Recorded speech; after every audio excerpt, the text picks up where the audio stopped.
That was a lot of fun. But let's go ahead and talk a little bit about Chamari Connor. 6 foot, 202 pounds. He's actually played corner, I think, at Virginia Tech, but they're listing him as a safety that they drafted on the board there. So it looks like they are going to convert him. He did have 20 reps on the bench press. So he is a strong physical safety. And in the 10-yard split form was a 1.56, 40-inch vertical. So he's a good explosive athlete. That's something you're going to see coming downhill that they can use on blitzes and stuff. Ryan was talking yesterday when we mentioned Antonio Johnson out of Texas A&M that he's a good blitzer from the safety position. This is another guy who probably isn't going to start right away. But again, day 3 isn't necessarily about finding starters all the time. Day 3 is about finding guys that you know fit exactly what you want in your defense and going to get them. So the Chiefs traded up.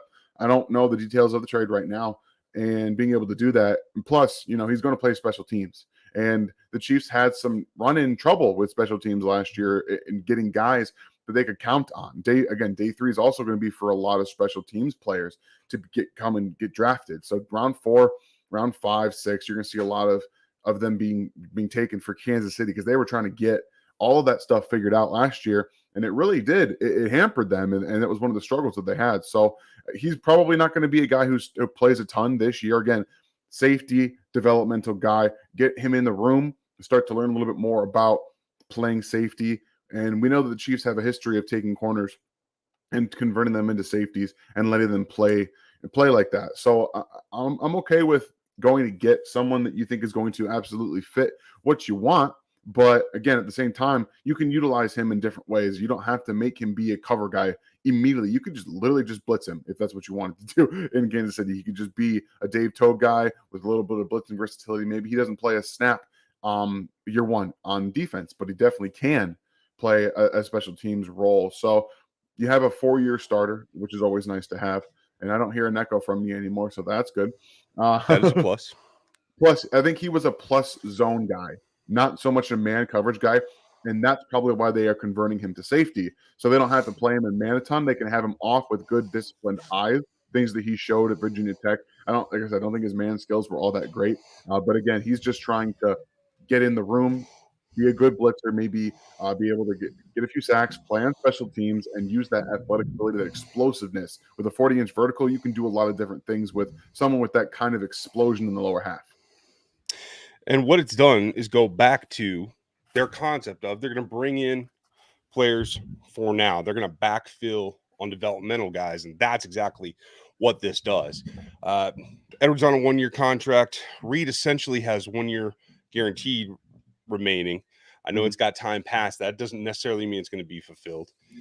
Brian Cook's the only long-term safety contract right now. So this allows you to grow into that role, bring something to the table, and let's see what you can do in making the transition. I think that's a safe way to do it. Absolutely. And again, special teams on day 3 are very important. They're very important. And I think that the Chiefs yesterday and the day before were like, we're going to get our guys that we're going to have either vying for starting positions or we know we're going to start. And they did that on day 1 with Felix Anadike Uzama, who's going to be their starting defensive end outside of George Karlaftis, in my opinion. Maybe not right away, but I think later in the season he will be, which is what George Karlaftis kind of was. He came in as kind of a starter, more of a rotational player. They have a ton of guys they can play out there. So you get a guy in the special teams that's probably going to start on your special teams almost exclusively early, and that's not a bad thing to go and get. And he's going to be a good, probably more of a glue guy with all that. I think he was a 4-year starter and a 2-year captain at Virginia Tech, and that kind of leadership quality is also something the Chiefs are looking for. Not just a guy who's going to come in and start and play a ton of snaps, but leadership quality on defense is something that right now, outside of maybe Justin Reed and a little bit of Nick Bolton, they have more soft-spoken guys on the defensive back end and in the room. So get some guys that are maybe a little bit more comfortable with that leadership role. Eventually, maybe he grows into it next year. I hope so. I like what they're doing here. Not a player that I had on my board that they needed to go get. That's perfectly okay. When they surprise me, I generally feel pretty good about it because that means they've gone the extra mile in the research. Not 100% surprised. I want to see what it looks like when we get to camp. But did you happen to see the compensation for this trade? Because I don't have it currently. I think it was a 4th round pick swap and then a future 5th round pick. Future 5th. Okay. I do like that. Yeah. Giving away a future fifth is something that they're right in that zone where they can always take players. Lot that they can make from that. But at 119, that's a tighter spot. Uh, Mhm. Tom Pelissero is confirming that 119 for 134 and a 2024. Okay. Okay. That's pretty quick. I like it. When we look at what they have left as well on the board, we're still talking about the end of the fifth, followed by the top of the sixth, right into mid sixth, and then very, very low in the seventh round. I still feel like they might trade out of that. So, despite getting caught off guard here with more audio issues, apologies, folks. I'll get that figured out here in between. It looks like there's probably more ammunition for them to trade up again and give us another little sidestep here. Absolutely. They have everything they need to. I mean, they're not really worried about all these picks. That's probably why they traded up here in multiple times and used some of those fourth round picks to move around. And again, I don't have any issues with them doing what they did. So I like being able to move around at will. They haven't traded down yet to acquire more. And so I think that they've gotten their eyes on guys that they absolutely like. And yeah, I'm totally okay with them going to do that, especially on day 3. This is what it's all about. It's going to get guys that that you absolutely want in your locker room. And Jamari Corner is a guy who they clearly want in their locker room. Excuse me. How I'm a that little fits is surprised that they didn't go back to wide receiver, though. I won't lie. I was just thinking the same thing. And we have not seen any look really at what I think is the value right now. We saw a couple of guys come off that we talked about yesterday in Freeland and Bradford. Saldivari came off early in this Yep. round.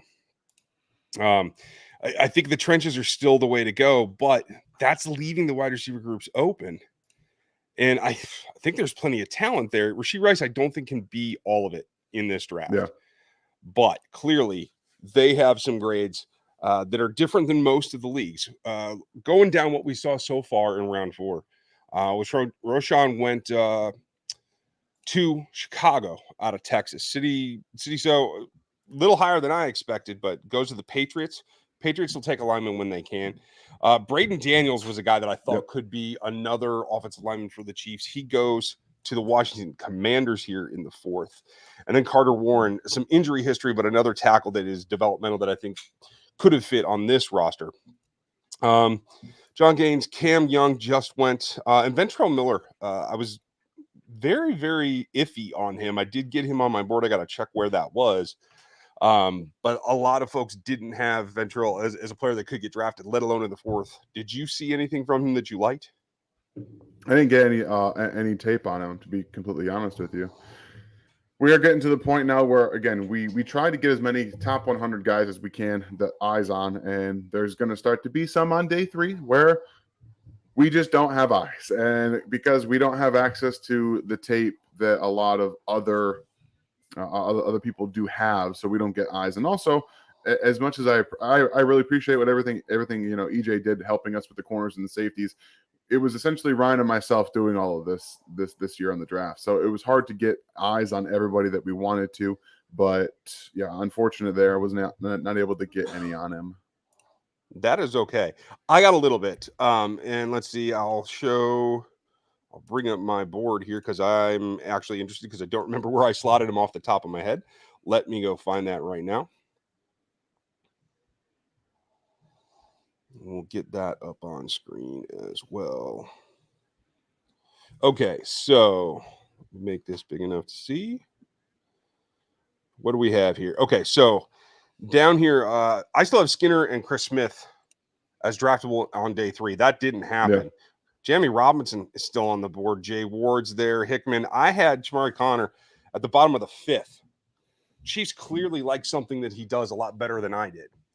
And if that's going to be the team's aspect, the blitz aspect, I think that alleviates some of the pressure on whoever's going to be in the nickel. Still likely L'Jarius Sneed as we talk about it right now. But that's a role you can grow into. And so I'm perfectly comfortable with that. I'm going to have to go back and watch more Connor film now because what I saw wasn't somebody that I thought the Chiefs were going to use a 4th round pick on, maybe next round. But It's not a huge disparity, but enough that makes me think that I didn't see enough of him. So we're going to follow that up, and we're going to have information for you guys as we get through that film on what we should be looking for going forward. Yeah. Looks like Jeremy said there's some legal issues. I wasn't aware of that. Oh, John Lemon, I appreciate you. The audio thing, I'm going to get figured out. I'm a little concerned about that, and I apologize for making you guys sit through that kind of stuff. Hopefully next stream we will have it squared away, because as we go through here, when the Chiefs are next on the board, we're going to be back. I'm going to set up that next stream now. You guys can look forward to that, and we're just going to be jumping in and out all day. So make sure you look for either just stay on the channel on a browser tab, or watch your notifications, because we're going to be in and out. And I'm going to have to go back and see what the next challenge might be. Sleeper guy that I was hoping they would look here, starting here pretty soon, is Steve Gilmore, who I do think can be that nickel guy that just takes some of the strain off the bigger corners. That's what I'm looking for. What would you like to see them do next, Dan? I still think defensive tackle is something that we all want them to at least try to address. Ojomo is still there. Coburn is there. If they feel like they have enough pass rush with defensive tackle, defensive end, moving guys around, I think Kendrick Coburn out of Texas makes a lot of sense for your replacement for not Dontari Poe, good Lord. Derek Nottie is a guy who's going to be a 1 to 2 down player. He's not going to have a ton of pass rush upside, but I think that he makes a lot of sense in that regard. Also, Andrew Voorhees still on the board. I would like to see them take a guy on the interior. I think Andrew Voorhees' tape was a lot of fun. That's value too. Yeah, I had him pegged as the third, even with some injury concerns. So I think that there's something there for him. I'm still a Jordan McFadden guy myself. Isaiah McGuire's still on the board. Very interesting. There's a couple other guys, Lonnie Phillips that you like out of KU. And then the wide receiver run is coming. It's coming. I hope that the Chiefs, when they start to see the wide receiver run happen, look to trade up again. They got to get at least one more wide receiver here. I will not argue with you. And obviously you guys can see where I had Tuli Tuipulotu. I do think they had interest in B.J. Thompson as well. So I do think Edge is going to be on the board all the way through the end of the draft. We're going to get this updated and react to what comes next when we're back with you. So, Dan, if you have any further thoughts, let me know. A.T. Perry's still out there. Thank you, Mark Wells. That's a very good point. I'm going to enjoy that. And when we next get back, we'll be on a few picks before the Chiefs are on the clock, unless they do this to me again and jump up before I'm prepared. Yeah, right. Appreciate you, Harlan. We just tried to have as much fun. I think last night was the most fun we may have had doing this. Being able to be in studio together, that was definitely an experience. So really, really do appreciate you being here. Longmorn, thank you for the super chat. A lot of athletic players. We drafted all our jumpers. Yeah, explosiveness, lower half explosion. That tells you a little bit about how they want to play, right? A little bit aggressive. Downhill. That's what it tells me. They want to play downhill. They want to play aggressively. And that's good. That's what they should want to do. They should want to be able to impose a little bit.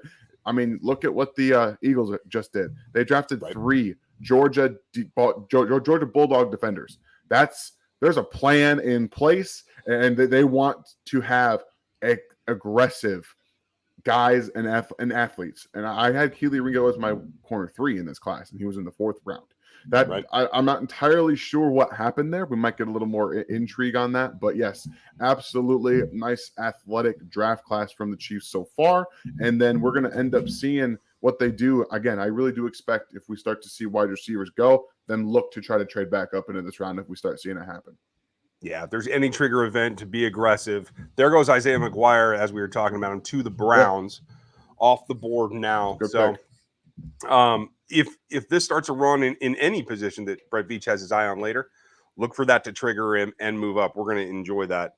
Longmorn, thank you. Harlan, thank you. We appreciate that. Honestly, Dan, you were a little bit smoother by yourself last year than me the last 2 days. So we're going to figure that out. I don't know about that, man. I was a mess last year by myself. Well, we appreciate you guys sticking with us. Look for the next stream as the Chiefs get closer to their next selection. Thanks for suffering through this one. I'm going to get it figured out. We'll see you guys back here in a little bit.